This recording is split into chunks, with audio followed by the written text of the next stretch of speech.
Good morning, everyone. Good morning, everyone. My name is Rob Glure. I'm the Executive Director of the Alliance for Arts and Culture. Thank you all for joining us today and welcome. First thing that I'd like to say today, it's National Aboriginal Day, and we acknowledge that we're gathering on the traditional, ancestral, unceded territory of the Musqueam people, and it's my pleasure to invite Deborah Sparrow, Musqueam artist, to the stage to open our summit.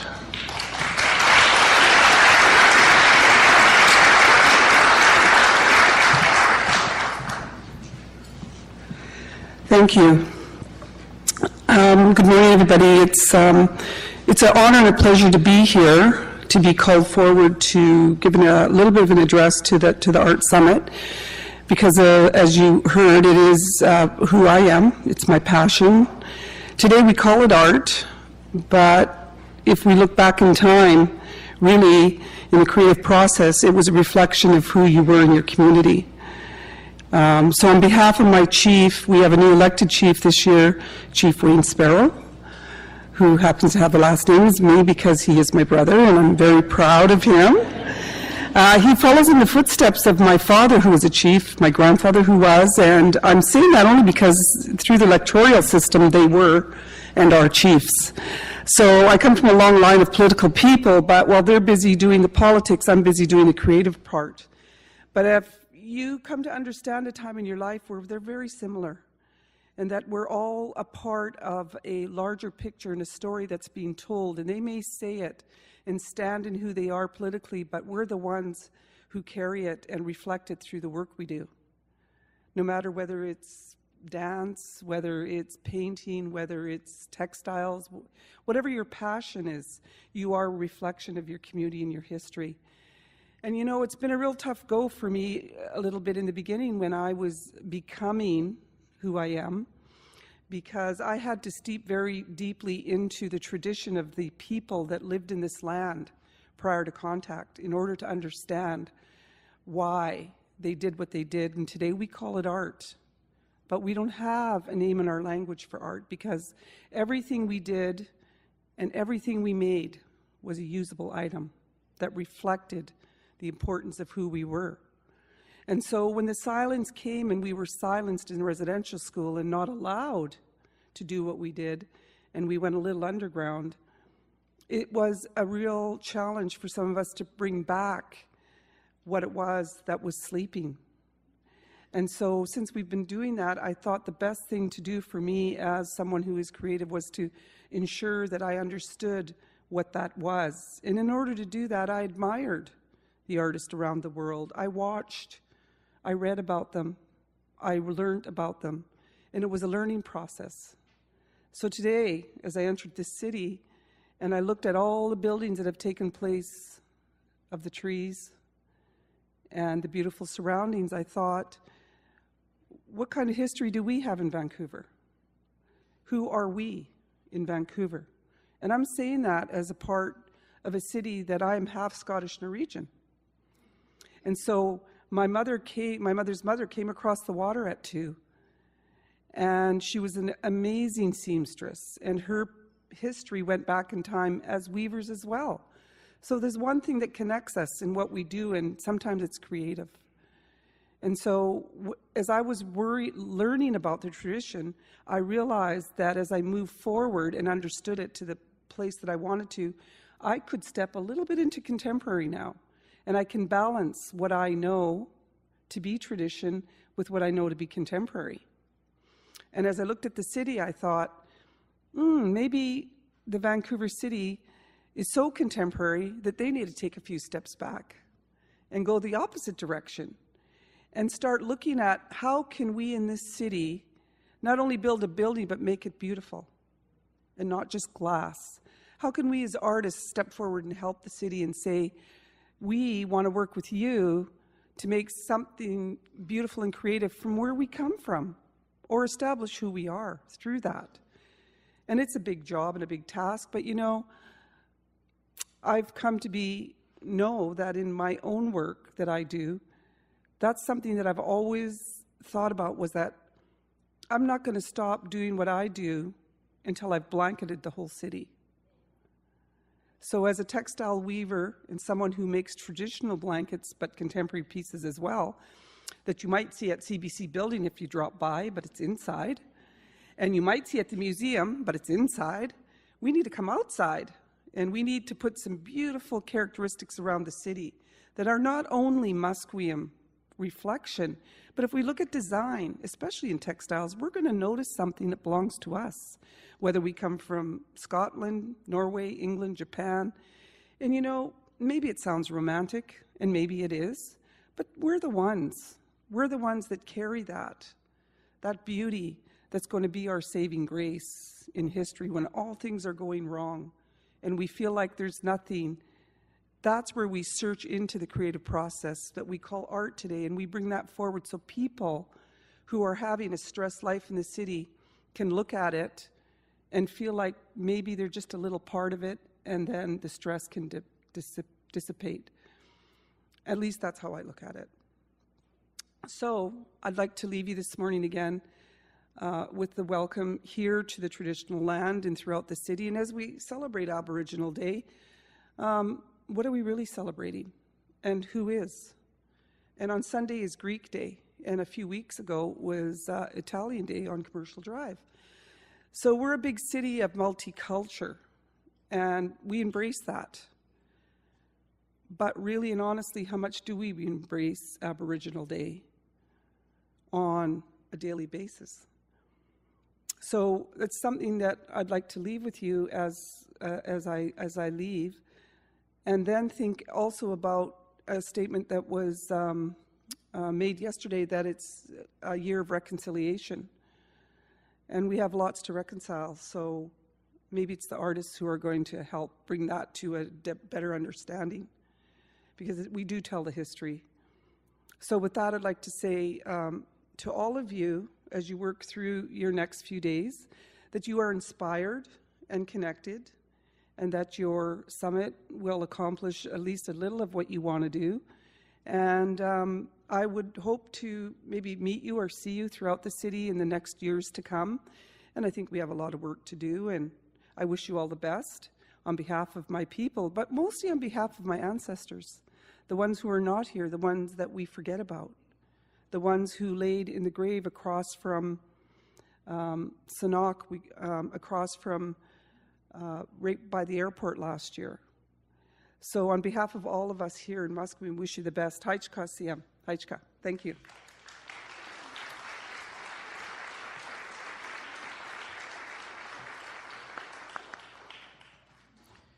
Thank you, Deborah. And before we move along, I'm going to just give an opportunity for anyone who came in at the last minute here to find your way to some seats. I know there's a lot inside the rows up in the further sections if you want to move up to those seats. And I'm going to take a moment to introduce this fellow who's already in front of you, Sam Brad, so he can tell you quickly about what he'll be doing as our graphic recorder over the next couple of days.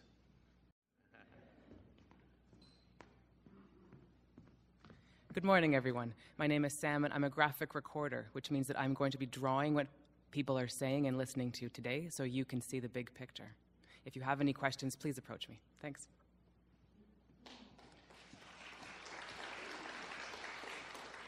Sam will be with us throughout the 2 days and providing a little bit of a summary at the end. When we move in the afternoon to our breakout sessions at the tables outside, Sam will be coming with us, and he'll be gathering a lot of information from those sessions and synthesizing it in through his work in a graphic sense. Next, I'd like to recognize the contribution of the City of Vancouver in helping to make this summit happen. They've provided a grant to this process, and we're well represented by the city today with the presence of Councillors Jeff Meggs, Andrea Reimer, and Elizabeth Ball. And I'd like to invite Councillor Meggs to the stage for welcome on behalf of the city.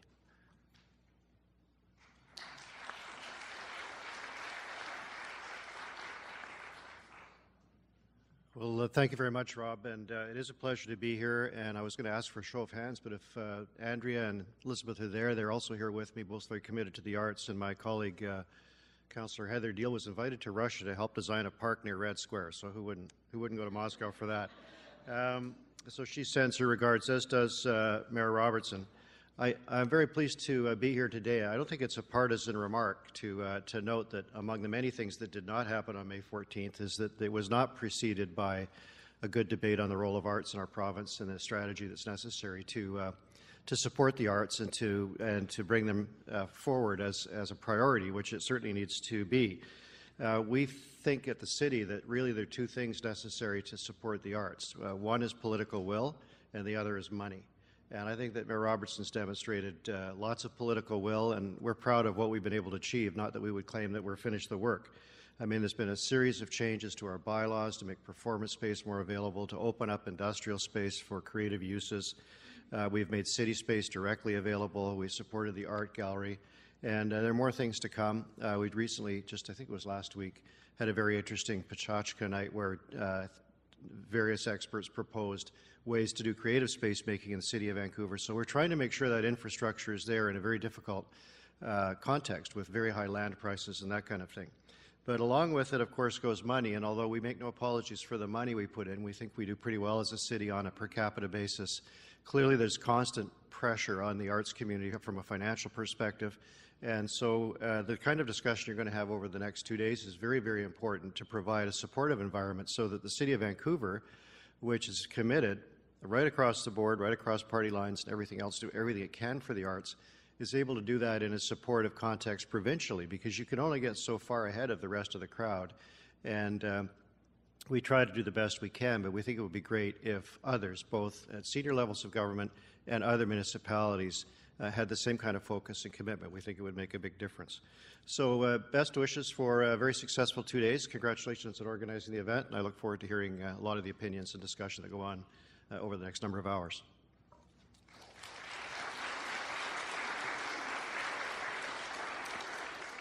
Thank you very much, Councillor Meggs. And now this is a discussion taking place with people from across the province, and from the beginning of our process, when it was first proposed, we were receiving great words of encouragement and advice about our process through our friends at the BC Arts Council, and I'd like to welcome Dr. Stan Hamilton to bring greetings from the Arts Council.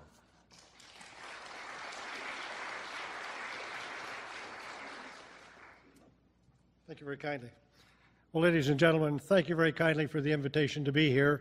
It's a very great pleasure to be here representing the BC Arts Council. I'd like to start by congratulating the Alliance and the Society for putting this together. It's a very ambitious activity. I know how much work has gone into it up to this point, but if you think you've been working hard to get us here, the challenge is all before you. I am delighted when I look at your script towards a BC cultural policy framework, and I'm pleased to see that you're focusing on a framework now, because I think if you were moving directly to a policy in the ambitious time period you have in mind, you'd be in for a major disappointment. But by structuring a framework, it seems to me that you're inviting it to be more inclusive. You're inviting other parts of the community to come in and look at your framework, see where they can contribute and work within this framework. I know at the BC Arts Council, we seem at times to take a very narrow view of the world. I don't think we do that intentionally. I think our focus has been first and foremost in trying to get the grant money and to allocate that grant money in an appropriate way. We've had some successes, we've had some failures. We continue to work on this. We know that we share a common goal with all of you, and that is to make British Columbia a home for a very vibrant and exciting and stimulating arts and cultural communities. We pursue that goal in virtually every way possible. As Councillor Megg has mentioned, funds occasionally get in the way, but I can tell you we're not alone in that regard. As I get the chance to travel across the country, I see provinces, I see states, I see countries going through the same challenges at different times. So please believe you're not alone. You may feel at times you're worse done by than many others, but that just means roll up your sleeves and let it go. Somehow, in all this activity, we have developed in British Columbia simply an amazing arts group. As I look across the province and I see the number of artists, the number of activities put on by our cultural organizations, we should be very proud of what we do. But we should never lose sight of our ambition to do much more for ourselves and for the community that we all serve. I'm delighted to be here. I'm here to learn, here to listen, and I'm glad I have a room full of experts that can share their expertise. Have a great 2 days, and have a great year that follows as you start to unfold your ideas and build a framework that can be shared with everyone, not just in this province, but throughout the country. Thank you very kindly for the invitation. Enjoy your 2 days, but make sure you work hard. Thank you.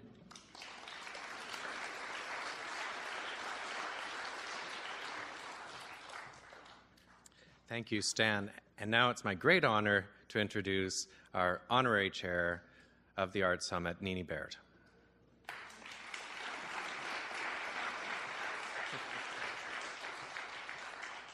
I'm not sure it's a great honor. They conned me into doing this last fall, didn't you all?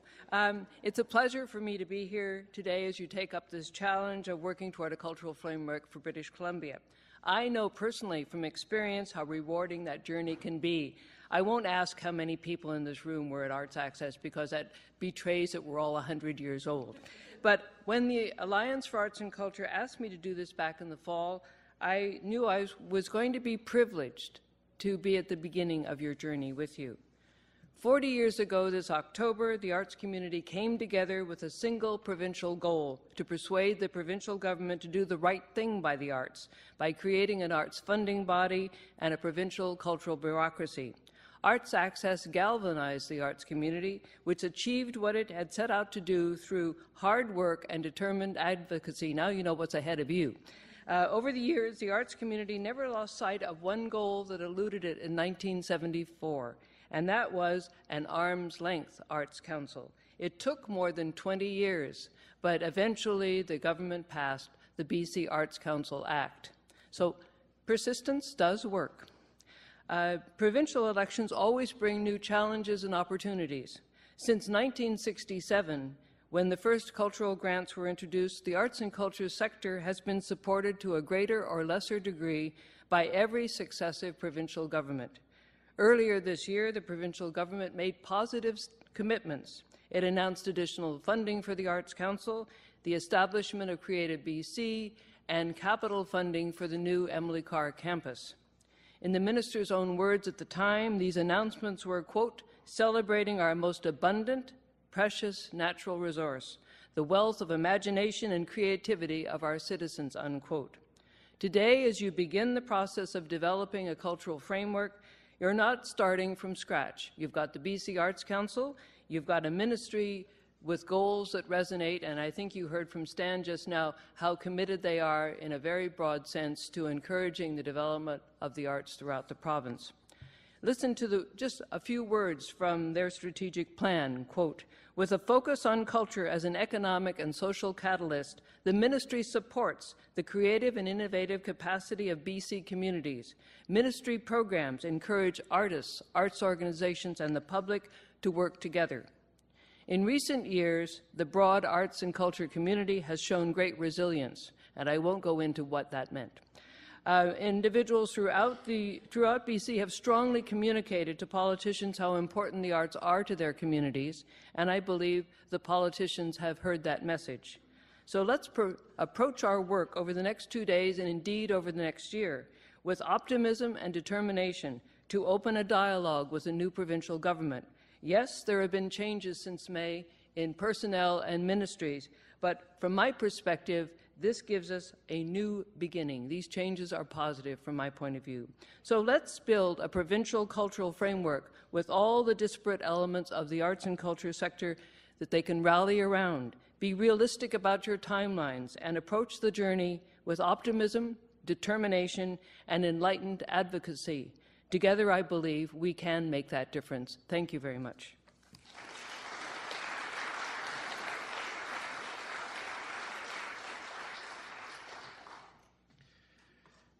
Thank you so much, Nene. Now, before we get started right into things, a few important acknowledgements and some housekeeping matters. First of all, it's really important. I'm going to just see if I can,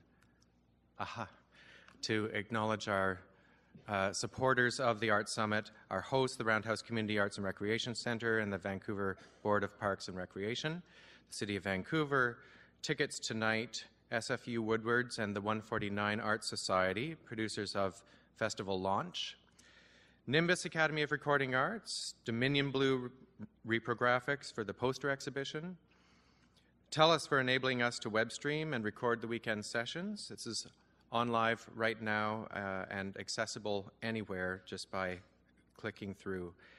Max Guide for all our program and signage printing needs, Best Western Plus Chateau Granville for accommodations for our guests, and Vancouver Opera, Act Safe, and Opus Art Supplies for their help as well.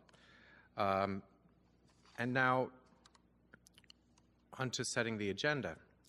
On behalf of the Alliance for Arts and Culture and the Society to Bridge Arts and Community, we are co-presenters of Art Summit 2013. What does this say? Oh yeah, I should. And we really want you to talk about the summit online, to use our hashtag BC Arts Summit, and mention at Arts Alliance. I'm on Twitter. I'm at Rob Glure. I'd like any of our speakers today to tell us when they're up here if they have a Twitter handle. Just mention it. It especially helps those who are watching online and right at their computers the whole time. We don't mind if you have your smartphones out and you're tweeting as we go, so I encourage you. Want to thank you for accepting our invitation to join the conversation. The concept of our summit this year was born last fall when Kevin McKeown suggested to me that this year's event could be different from art summits of the past, that we could focus on one theme and one overarching goal, that is to take the first steps in a process contributing to development of cultural policy for BC.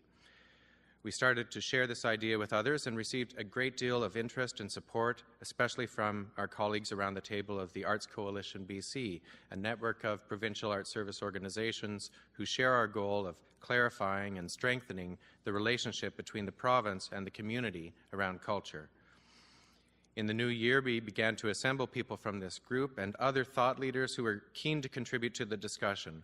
With their help, we set out on a plan for this summit to accomplish 3 objectives: to educate ourselves on what provincial cultural policy means, to express our visions of what topics a policy for BC could address, and to initiate a process of consultation and collaboration between the province and the community to take us through the next year to Art Summit 2014.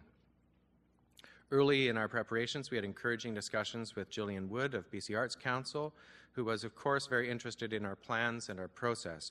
We're pleased that several members of BC Arts Council staff are here today, along with individual artists, cultural managers, board members, politicians, business leaders, educators, all here to participate as we hear from each other and explore this process together. We have delegates from Metro Vancouver, Victoria and Vancouver Island, the Sunshine Coast, and Interior BC. Ideally, this room would have even more diversity of thought, but this weekend is only the first step of a much bigger process, and one of our opportunities here is to establish those plans for an even broader consultation in the months ahead.